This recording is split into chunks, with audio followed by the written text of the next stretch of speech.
អំណានរឿងអ្នកតាឃ្លាំងមឿងក្នុងរាជ្យព្រះច័ន្ទរាជា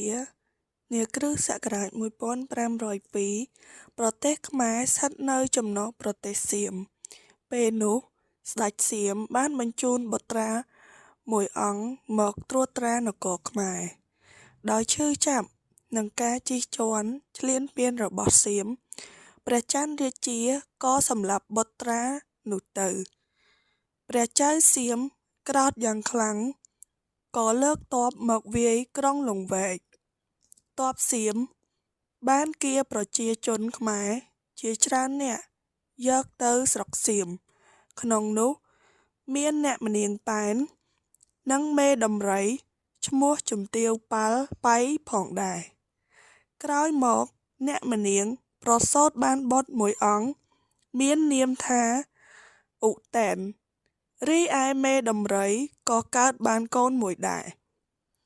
ថ្ងៃមួយឧទែនបានសុំមកដំរីបោរោងដំរីដើម្បីរៀនវិជ្ជាខាងមកដំរីស្ដេចសៀមឃើញឧទែនឧស្សាហ៍ក៏ប្រទានងារជាអ្នកត្រួតត្រាភ្នាក់ងារខាងដំរីពេលធំឡើងកូនដំរីប៉ាល់ប៉ៃបានធ្វើជាទីនាងព្រះចៅសៀមថ្ងៃមួយស្រាប់តែ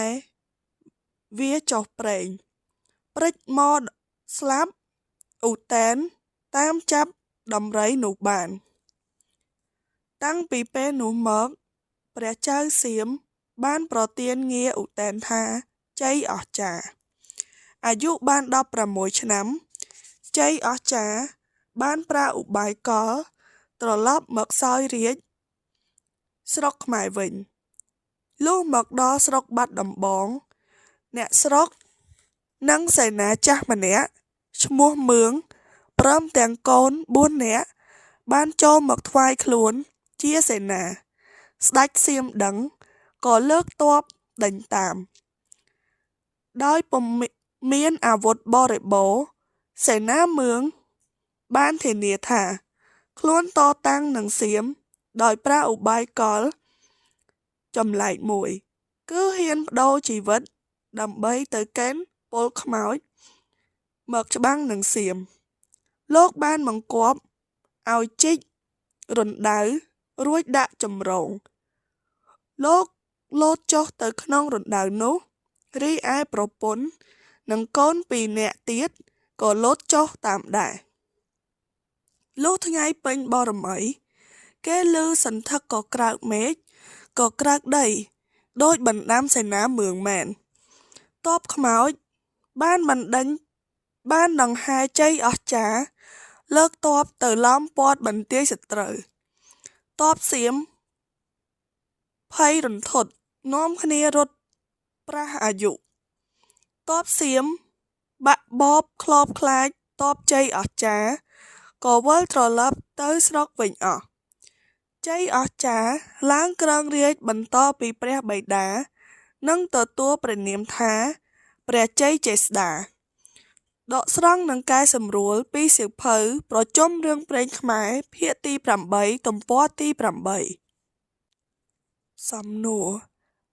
1តើរឿងនេះមានតួអង្គណាខ្លះតើតួអង្គនីមួយៗធ្វើសកម្មភាពអ្វីខ្លះ2តើរឿងនេះកើតឡើងនៅពេលណា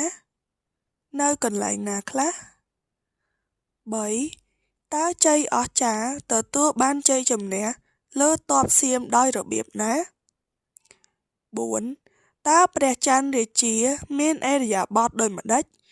ចំពោះទង្វើរបស់សៀមនៅក្នុងសាច់រឿងនេះ5តើតួអង្គណាខ្លះដែលអាចចាត់ទុកជាវីរជនចូលបញ្ជាក់ពីសកម្មភាពរបស់វីរជនទាំងនោះទី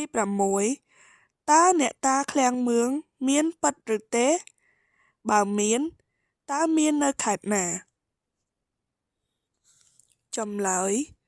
1រឿងនេះមានតួអង្គដូចជាព្រះច័ន្ទរាជាព្រះចៅក្រុងសៀមអ្នកម្នាងប៉ែនបុត្ររបស់អ្នកម្នាងប៉ែនឈ្មោះឧទែនសេនាមឿង ព្រមទាំងកូន4នាក់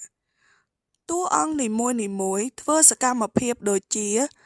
ព្រះច័ន្ទរាជាបានសម្លាប់បុត្រារបស់ស្ដេចសៀមព្រះចៅក្រុងសៀមបានលើកទ័ពមកវាយក្រុងលង្វែកនិងគៀប្រជាជនខ្មែរជាច្រើនទៅស្រុកសៀមអ្នកម្នាងប៉ែនត្រូវបានគេគៀទៅស្រុកសៀមនិងប្រសូតបានបុត្រមួយព្រះអង្គព្រះនាមឧទែនបានសុំមកដំរីបោះរោងដំរីដើម្បីរៀនវិជ្ជាមកដំរីឧទែនអាចបង្ក្រាបដំរីបានស្ដេចសៀមក៏ប្រទានឈ្មោះថាជ័យអស្ចារ្យសេនាមឿងនិងកូន4នាក់បានចូលថ្វាយខ្លួនជាសេនាហើយហ៊ានប្តូរជីវិតដើម្បីទៅកេណ្ឌទ័ពខ្មោចមកច្បាំងនឹងសៀមរឿងនេះកើតឡើងនៅខេត្តបាត់ដំបងនៅប្រទេសកម្ពុជា3ជ័យអស្ចារ្យទទួលបានជ័យជំនះលើទ័ពសៀមដោយសេនាមឿងនិងគ្រួសារបានពលីជីវិតដើម្បីទៅកេណ្ឌទ័ពមកច្បាំងនឹងទ័ពសៀម4ព្រះច័ន្ទរាជាមានការឈឺចាប់និងការជិះជាន់ឈ្លានពានរបស់សៀមហើយទ្រង់ក៏បានសម្លាប់បុត្រារបស់សៀមដែលត្រួតត្រាស្រុកខ្មែរទៀត5តួអង្គដែលចាត់ទុកជាវីរជនគឺសេនាមឿងនិងគ្រួសាររបស់គាត់ព្រោះពួកគាត់ហ៊ានប្តូរជីវិតដើម្បីទៅកេណ្ឌទ័ពខ្មោចមកច្បាំងនឹងសៀមដើម្បីរំដោះប្រទេសពីការជិះជាន់ពីការត្រួតត្រា6អ្នកតាឃ្លាំងមឿងមានពិតនៅខេត្តពោធិ៍សាត់